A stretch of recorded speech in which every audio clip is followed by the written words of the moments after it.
The San Antonio Spurs just assembled what might be the most terrifying young core in NBA history. While everyone's been sleeping on them, they've been quietly building a championship machine around Victor Wembanyama that could completely flip the league upside down. What they've done this past year isn't just smart team building, it's borderline genius, and the numbers prove they're about to shock everyone. But here's the thing nobody's talking about. This entire master plan almost fell apart because of one terrifying night in February that had Spurs fans questioning everything they thought they knew about their franchise centerpiece. February 20th, 2025. The Spurs were warming up for what should have been a routine game against the Suns when San Antonio's front office dropped a bombshell that sent shockwaves through the entire basketball world. Victor Wembanyama wasn't with the team, and the reason why made everyone's blood run cold. Deep vein thrombosis. A blood clot in his right shoulder that could have been career-ending, or worse, life-threatening if it had traveled to his heart or lungs. At just 21 years old, the player everyone called the Alien was suddenly facing the most human of health scares. Wemby was averaging an absolutely ridiculous 24.3 points, 11 rebounds, and leading the entire league with 3.8 blocks per game when everything came crashing down. The fear was real. Chris Bosh's career ended because of blood clots. Other players have faced similar fates.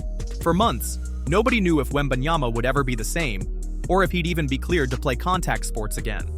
The Spurs' entire future hung in the balance, and their championship window appeared to be slamming shut before it ever really opened. But what happened next would define this franchise for the next decade. Instead of panicking, the Spurs made the most aggressive move in their recent history.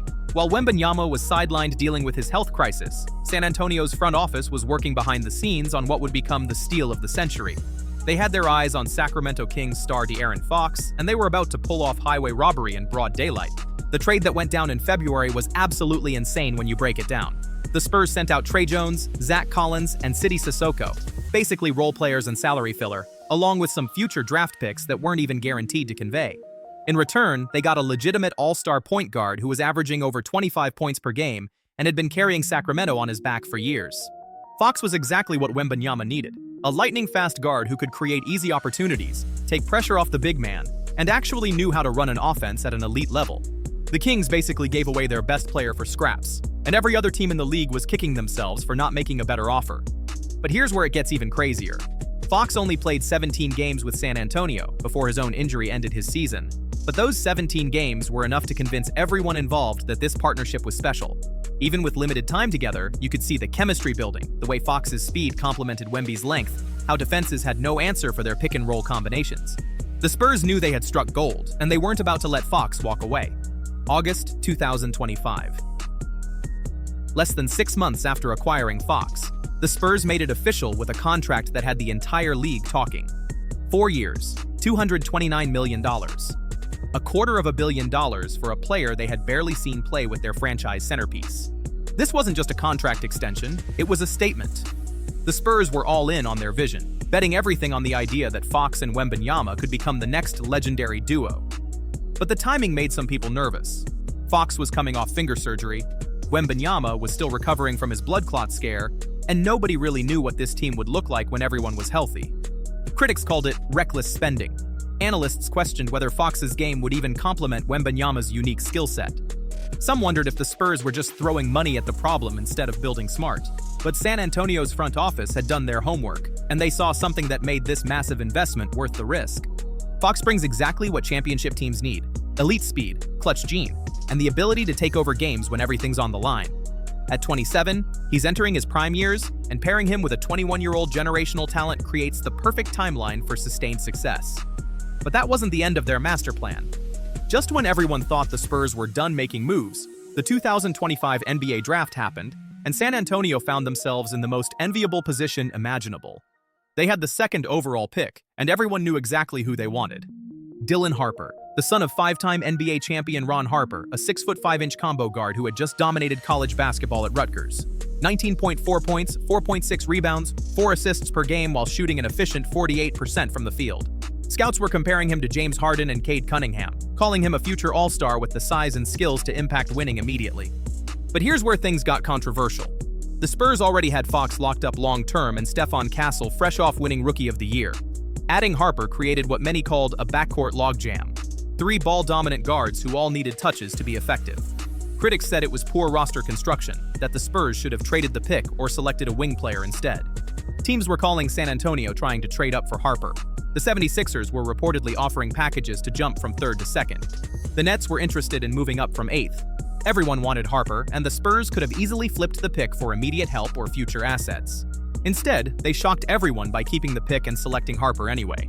Their reasoning was simple: talent over fit. They believed Harper was too good to pass up, and they'd figure out how to make it work later. Some called it genius, others called it reckless, but everyone agreed it was bold.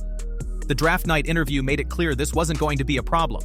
Harper showed incredible maturity, saying he wasn't worried about competing for minutes or touches.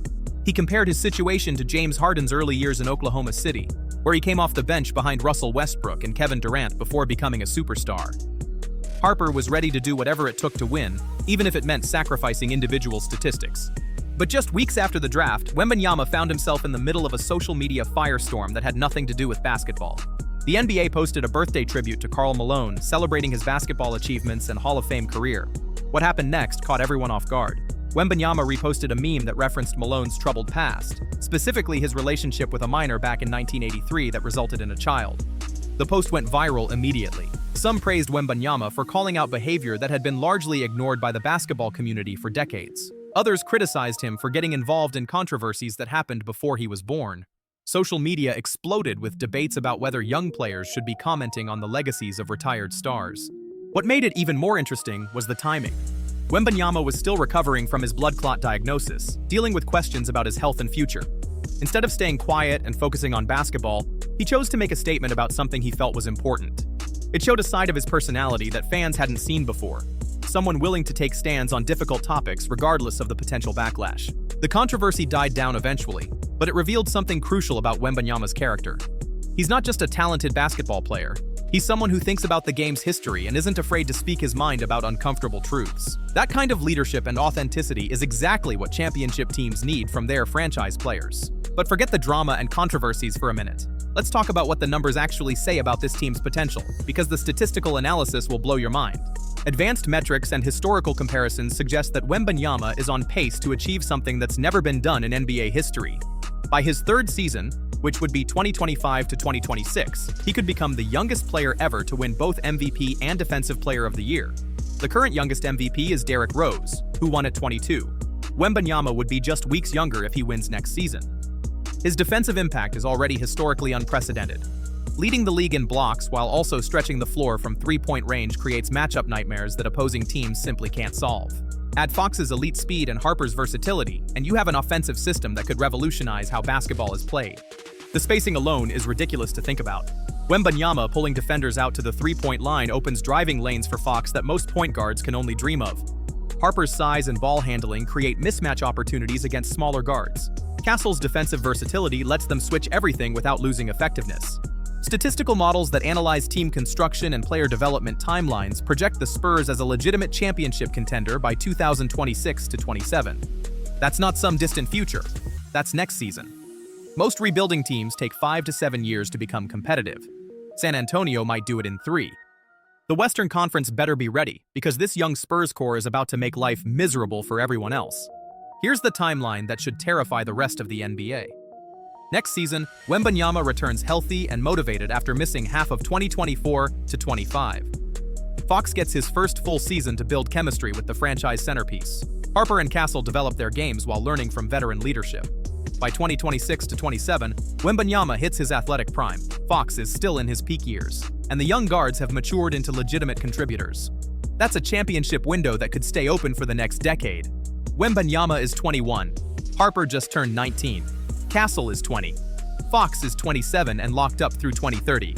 The Spurs have built something sustainable, not just a short-term contender that falls apart when contracts expire. The depth they've assembled is equally impressive. Veterans like Harrison Barnes provide leadership and playoff experience. Role players like Jeremy Sochan and Devin Vassell offer defensive versatility and shooting.